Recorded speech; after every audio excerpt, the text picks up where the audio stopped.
fabulous commercials where everybody says the same thing and you cut it out? Oh yeah, it's gonna be horrible. Hello and welcome to the Visual Arts Podcast. Have you ever wondered what the point of art is? Sure, it's pretty to look at, but most artists aren't even famous until they're dead, and anyway, why does aesthetic beauty matter so much?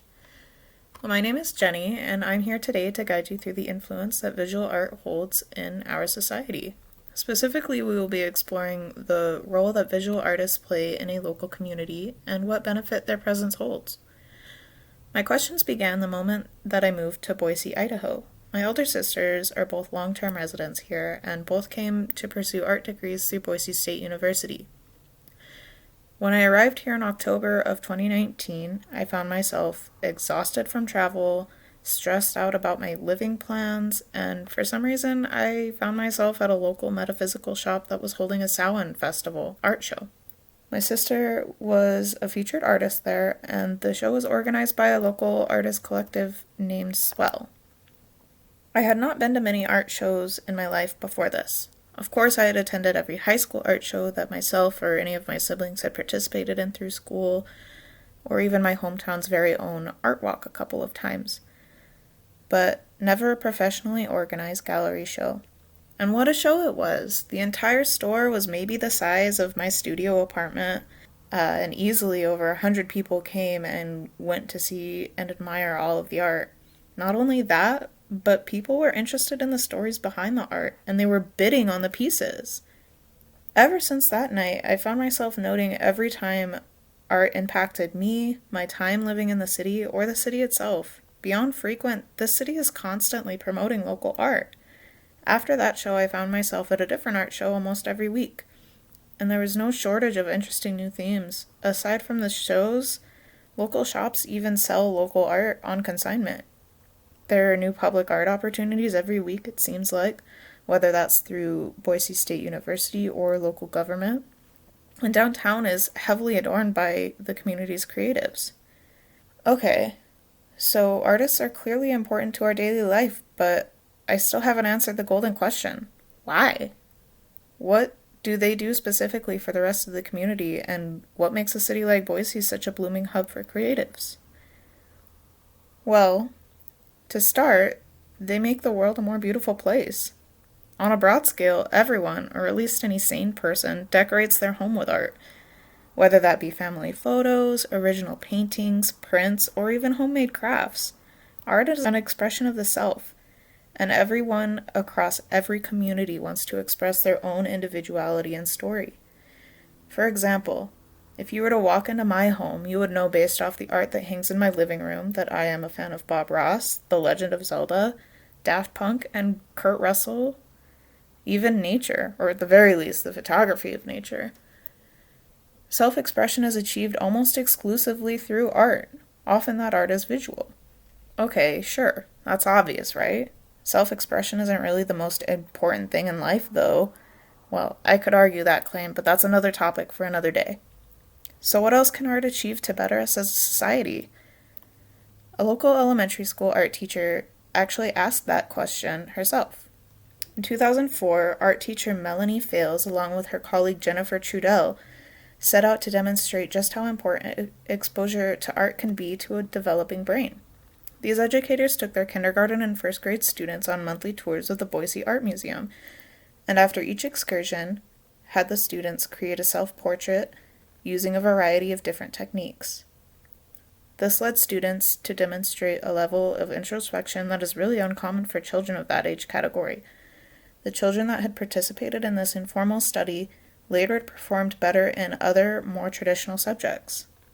The idea behind it is that art encourages critical thinking, and anything is engaging when it has to do with your own self, right? So having children draw themselves helps to develop and hone their critical thinking skills. Improvement in critical thinking skills are notable in many sociological studies done across the world.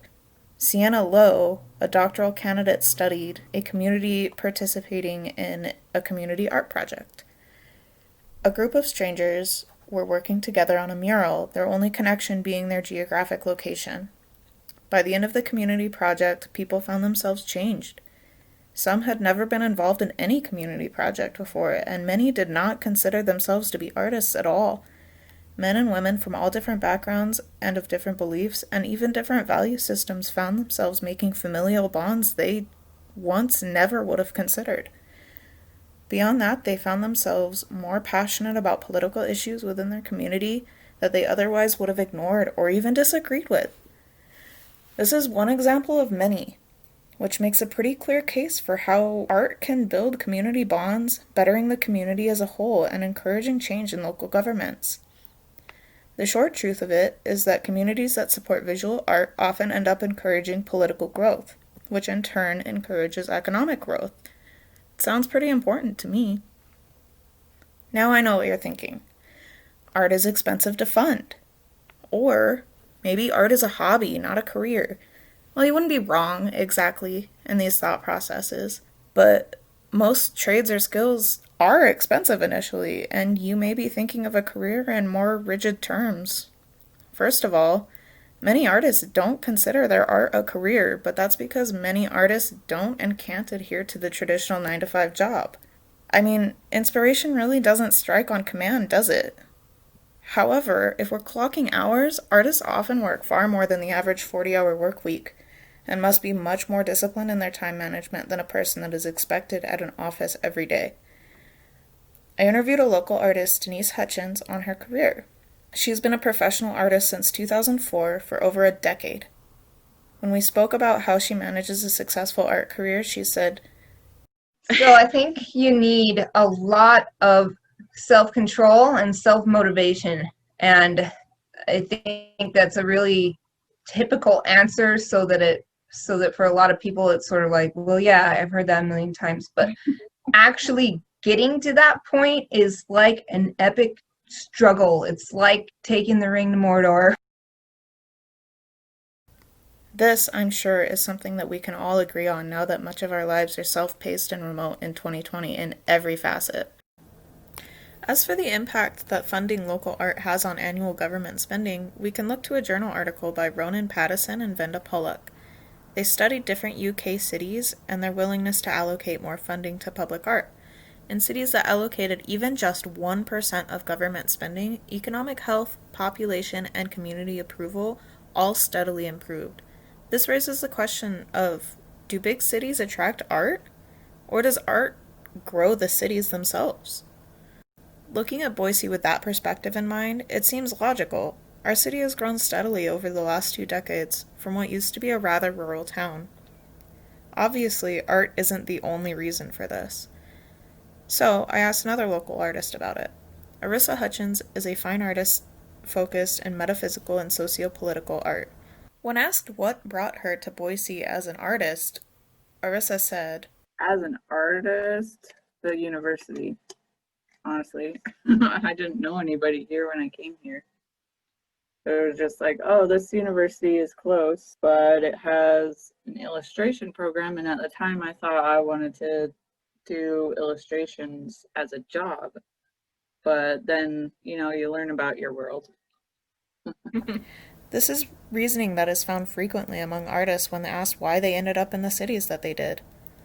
To further this line of thought, Thomas Pollock found that universities based in rural areas are generally more engaged with their respective communities. As we touched on earlier, communities that are invited to engage in public art projects often find deeper bonds within themselves.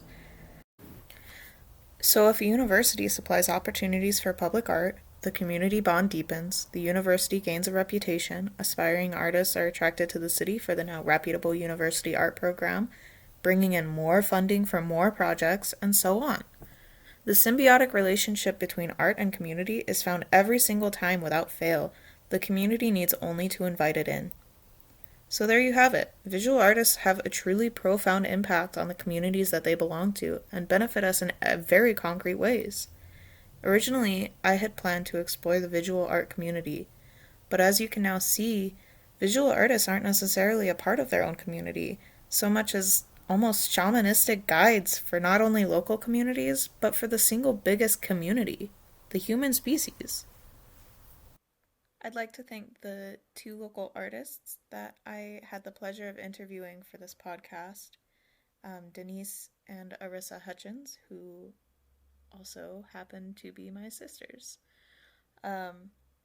If you would like to check out their art, either one of them, Denise's website is www.studiomeekarts.com, and Arissa's is www.satawita.net, and there will be links in the description. Thank you. Art, the way we think of it, has not even existed for very long. Because the things that we call art that are like 600 years old were not called art. They were functional objects that they weren't made to look beautiful.